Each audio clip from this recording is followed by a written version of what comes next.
In the early 2000s, still early on in the Internet's history, online chat services were incredibly popular.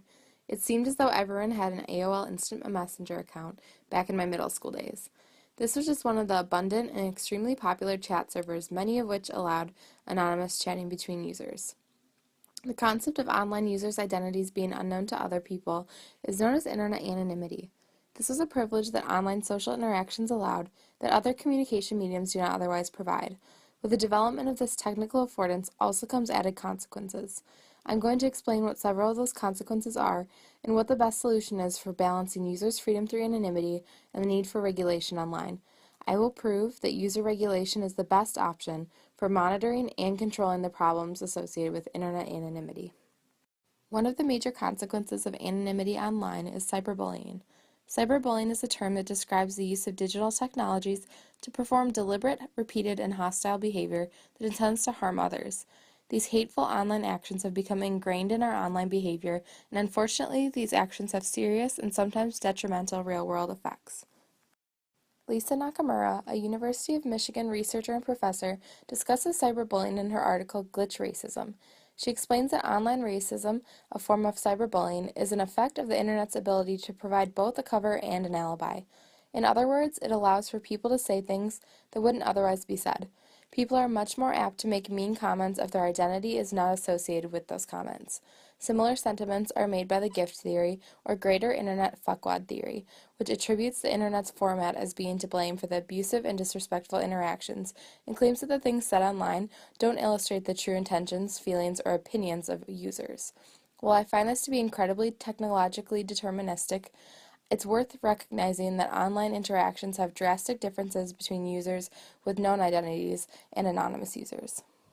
Another form of cyberbullying that can result from Internet anonymity is doxing. It involves the deliberate leaking of someone's personal information, such as home address, birth date, or phone number, which would otherwise be kept private. Often people use doxing to serve as punishment for a person's prior actions.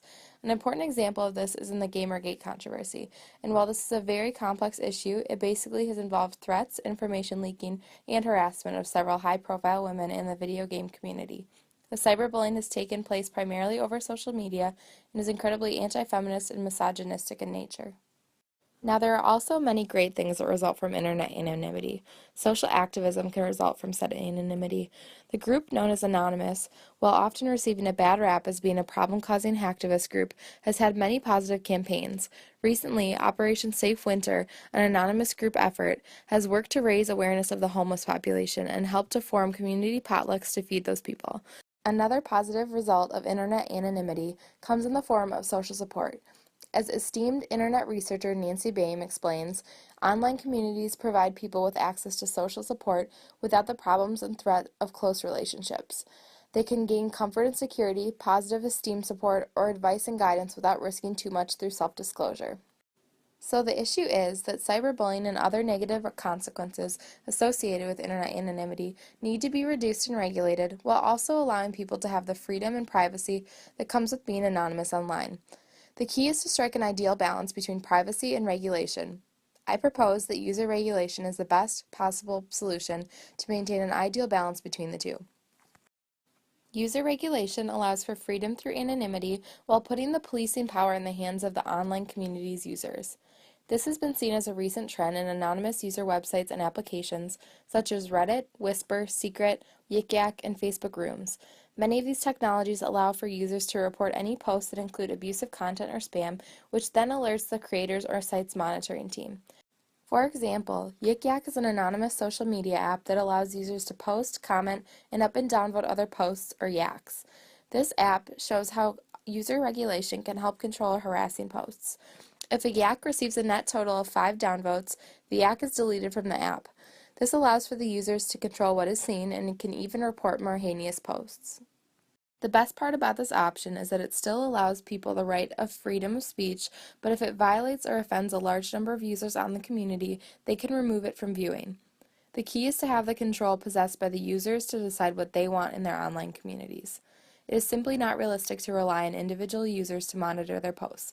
People will post what they want to post, but by giving the fellow users the opportunity to decide what stays and what goes, the community can fit the vision of the users. Now, I won't go as far as to say that this is a perfect solution to the problems associated with internet anonymity. I don't think that one really exists. As I've previously stated, cyberbullying is a significant problem that can result from internet anonymity. StopBullying.gov, a U.S. government-run website for informing people about bullying and how to deal with bullying, recommends the following actions to deal with cyberbullying. First, don't respond to any messages. They recommend that you keep evidence of the bullying and block the person who is cyberbullying if at all possible. Next, they recommend that you review terms and conditions of the online site the cyberbullying occurred on. Some sites allow you to take action by reporting the bully. They noted that any cyberbullying that involves threats of violence, child pornography, or sexually explicit messages or photos, taking photos or videos where someone would expect privacy, and stalking and hate crimes should be reported to law enforcement. As this video has explained, I believe that user regulation is the best way to balance the need for privacy and regulation on the internet. I hope that this video has been informative and that you too now believe that user regulation is the necessary direction the internet should be moving toward.